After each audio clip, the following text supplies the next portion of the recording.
नमस्कार, स्वागत है आप सभी का किसान मित्रों के प्रति समर्पित हमारे खास कार्यक्रम पूसा समाचार में। मैं आपके साथ डॉक्टर कपिला शेखावत, वरिष्ठ वैज्ञानिक सस्य विज्ञान, और मैं डॉक्टर ज्ञान मिश्रा, प्रधान वैज्ञानिक आनुवंशिकी। आइए शुरू करते हैं आज का एक खास अंक, जिसमें हम दर्शकों को गेहूं तथा लहसुन में रोग प्रबंधन के बारे में जानकारी देंगे। पूसा व्हाट्सएप एक प्रयास है जिसके माध्यम से हम सीधा किसानों से जुड़ते हैं। देश के विभिन्न कोनों से किसान मित्र हमारे पूसा व्हाट्सएप नंबर 9560297502 पर अपनी खेती किसानी से जुड़ी समस्याएं हमें भेजते हैं, जिसका समाधान हम हमारे विशेषज्ञों द्वारा आपको उपलब्ध कराते हैं और उनमें से कुछ चुनिंदा प्रश्नों को कार्यक्रम में शामिल भी करते हैं। उसके अलावा इस अंक के अंत में मौसम खबर। पूसा समाचार के पिछले अंकों में हमने आपको गेहूं में होने वाली महत्वपूर्ण समसामयिक क्रियाओं के बारे में जानकारी दी थी और इन सभी क्रियाओं में इस समय रोग प्रबंधन प्रमुख है। जी बिल्कुल, गेहूं के विभिन्न रोगों में रस, करनाल बंट इत्यादि का प्रकोप वृहद रूप से देखा जाता है, जिसके प्रबंधन के बारे में विस्तार पूर्वक बता रहे हैं हमारे संस्थान के विशेषज्ञ डॉक्टर वैभव कुमार सिंह। गेहूं में जो ज्यादा नुकसान पहुंचाने वाली बीमारियां हैं वह रतुआ हैं, और उसके बाद पड़ झुलसा आती हैं और करनाल बंट आती है। रतुआ, जिसको हम रस्ट भी कहते हैं, वह 3 प्रकार की रतुआ होती हैं जो गेहूं में उत्पन्न होती हैं: पीला रतुआ, भूरा रतुआ और काला रतुआ। अभी फरवरी के प्रथम सप्ताह में पीले रतुआ आने की संभावना रहती है और कुछ क्षेत्रों से, पंजाब और हरियाणा के कुछ क्षेत्रों से पीला रतुआ को रिपोर्ट भी किया गया है। पीला रतुआ धारियों में उत्पन्न होता है जो पीले इरोडो बीजाणु के कारण होता है। भूरा रतुआ पत्तियों पर उत्पन्न होता है जिनके भूरे इरोडो बीजाणु होते हैं, और काला रतुआ तने और उग्र अवस्था में पत्तियों पर उत्पन्न होता है जिनके काले इरोडो बीजाणु होते हैं। करनाल बंट की अगर हम बात करेंगे तो करनाल बंट खेत में जब फसल लगी होती है तो पुष्प बनने की अवस्था में उसका संक्रमण होना प्रारंभ होता है, लेकिन उसकी पहचान दाना बनते समय या दाना बनने के बाद ही की जा सकती है। पड़ झुलसा भी काफी महत्वपूर्ण बीमारी है जो गेहूं में निचली पत्तियों पर भूरे और पीले रंग के धब्बे या चकत्ते के रूप में उत्पन्न होती है और उग्र अवस्था में पूरी पत्तियों पर फैल जाती हैं, पत्तियां सूख जाती हैं और फसल को काफी नुकसान पहुंचती है। अब हम इनके प्रबंधन की बात करेंगे।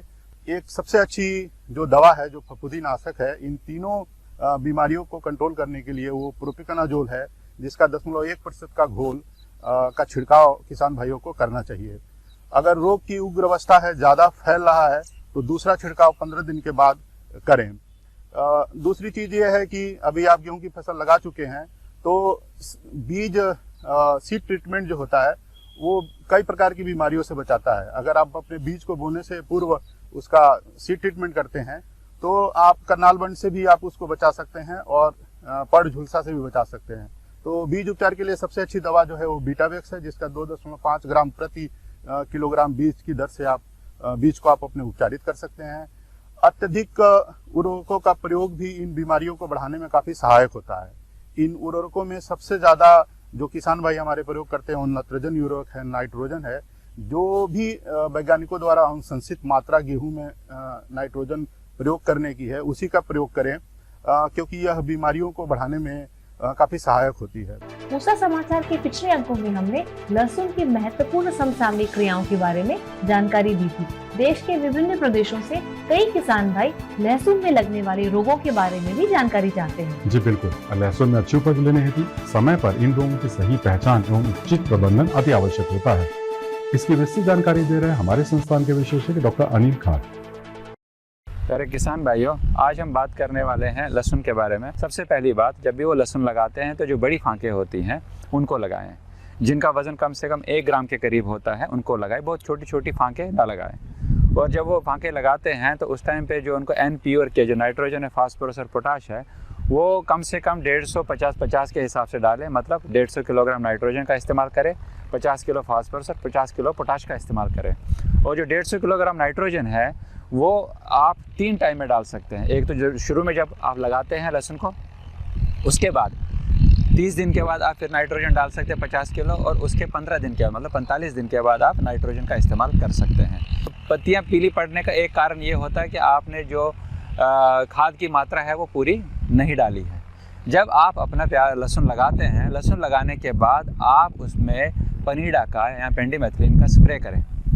वो कम से कम 3 से 4 ml प्रति लीटर के हिसाब से स्प्रे करें और उसके बाद पानी दे दें। तो उसका फ़ायदा आपको ये होता है कि बहुत जल्दी खरपतवार नहीं आते हैं।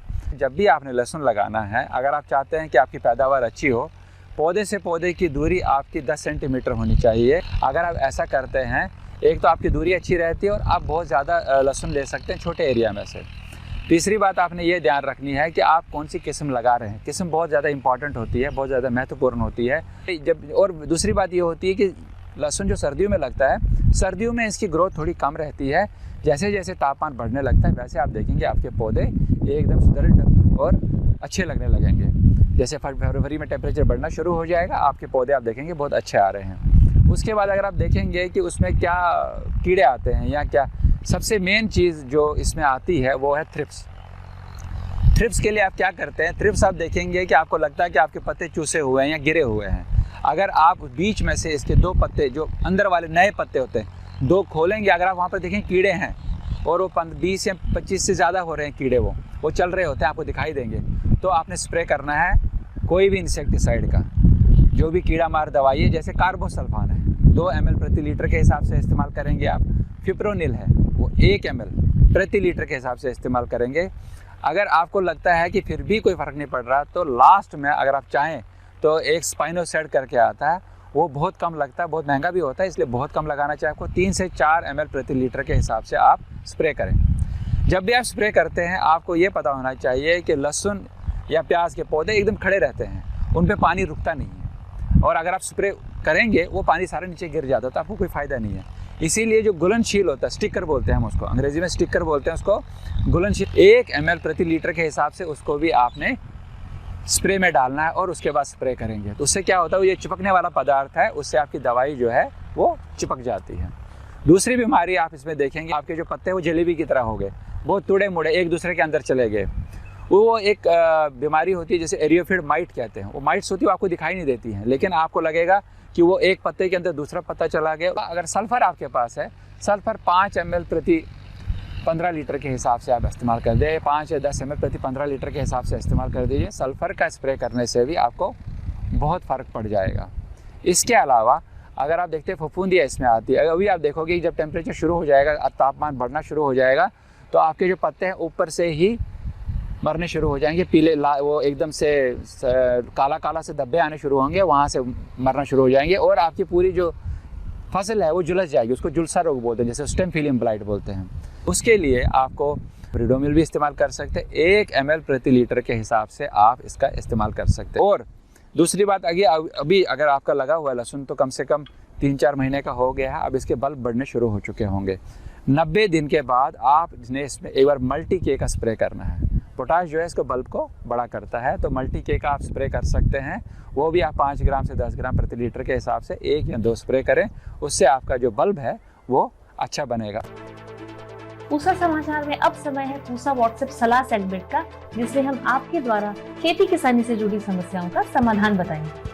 बिहार से बिरजू कुमार शाह जी ने गोभी में जल भराव की समस्या बताई है। सर्वप्रथम खेत से पानी को निकाल दें तथा सूक्ष्म पोषक तत्वों की 600 ग्राम मात्रा को 200 लीटर पानी में घोल बनाकर 1 एकड़ की दर से छिड़काव करें। खेत में जब पानी सूख जाए तो हल्की निराई गुड़ाई कर यूरिया की 10 किलोग्राम मात्रा प्रति एकड़ की दर से डालें। गाजियाबाद से शिव प्रताप सिंह जी ने मटर के पत्तों के पीले पड़ने और सूखने की समस्या बताई है। आपकी फसल में माहू का प्रकोप हुआ दिख रहा है। यदि इसका प्रकोप शुरुआती है तो जैविक नियंत्रण हेतु 5% नीम के तेल का घोल का छिड़काव करें।